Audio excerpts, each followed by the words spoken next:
Hi, I'm Dave Hilowitz. So today we're going to talk about 3 free plugins that allow us to add movement to otherwise lifeless pieces of music. This is especially useful if you have a piece that's just a little bit too static and just feels like it needs something propulsive to kind of like keep the rhythm. I know what you're going to say. Why don't you just add some percussion? You could add some hi-hats or something. Well, when you're working on music that's going to be underscore for a film, very often you don't want to add percussion because it's actually pretty distracting, especially when there's dialogue. So the piece that we're going to be working with today is essentially not even a piece. It's just a chord progression. I'll show it to you here on the MIDI roll.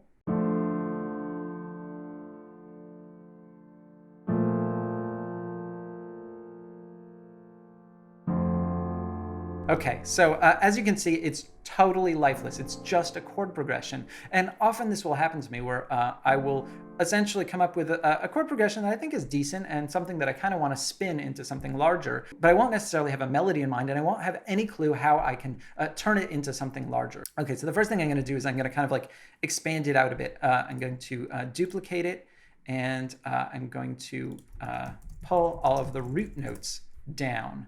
And actually, let's just work directly in the session view. And I'm basically just gonna get rid of the top of all these chords, drop this down an octave.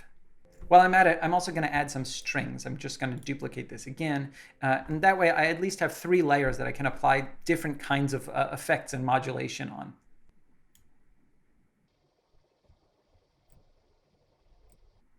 Using Dan Keen's soft strings.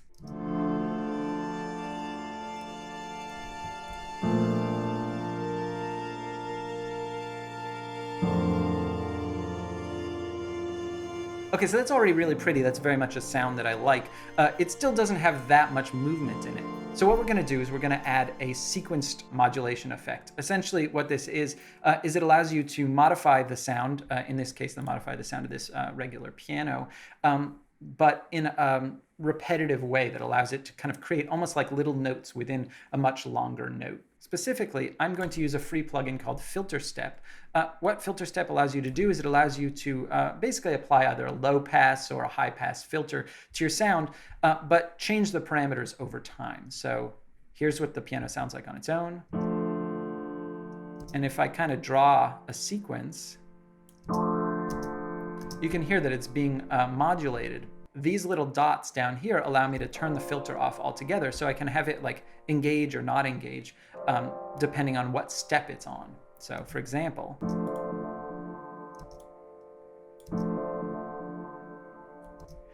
filter step is actually pretty cool. There are a bunch of different options. You can change the kind of filter. You can add, smoothing, change the number of steps. You don't have to have it be exactly 16. You can kind of like try to get some sort of polyrhythms. You can have the loops go forward. You can have loops go backwards, or you can have them kind of ping pong back and forth between both sides of the sequencer. You can click this button and get actually random sequences, which I like a lot because generally what I'm actually trying to do is create jumps. So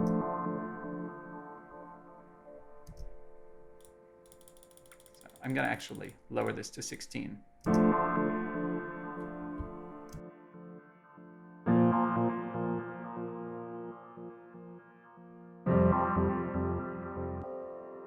So this sounds pretty cool. Now what I'm going to do is I'm going to apply a second kind of modulation, which is amplitude modulation.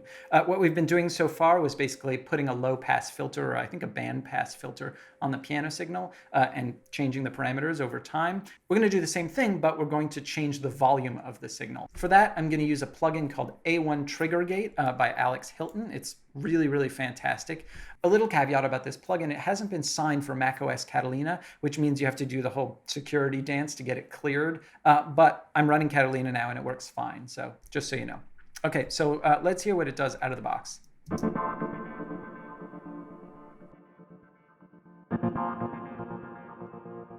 Kind of like a very house DJ kind of effect, but it doesn't sound so much like that when you turn down the mix. If we listen to the whole track now.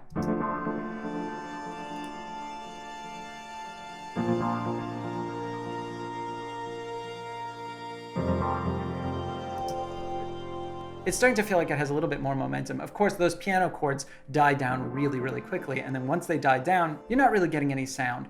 So we need to turn our attention to the strings, which actually last much longer. So what I'm going to do with the strings is I'm actually going to duplicate them so I can have one layer that I apply a bunch of effects to and have another layer that I leave completely clean. I'm actually going to mute the clean one. And I'm going to just copy and paste these over. I'm going to go into filter step and I'm just going to hit random here.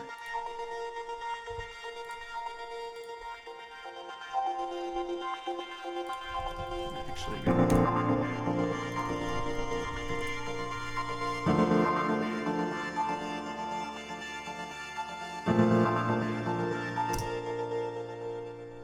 okay, so it's already sounding really cool and definitely a lot more like a piece of music than when we started. The final piece of the puzzle is, of course, this bass note, which I haven't really done anything to. Here's what it sounds like on its own.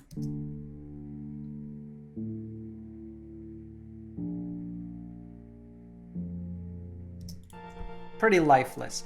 So the first thing I'm going to do actually is I'm going to apply this effect called OTT. It's actually another free plugin. It's used in a lot of like EDM music. It's not really used so much in film composition.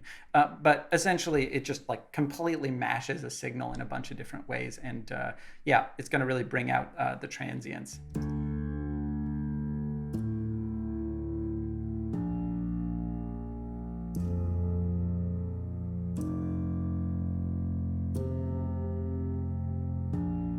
Yeah, I still don't think it really has that much punch. I'm actually going to duplicate this and try to have another sample on top of it. Here, let me turn off OTT on the second layer.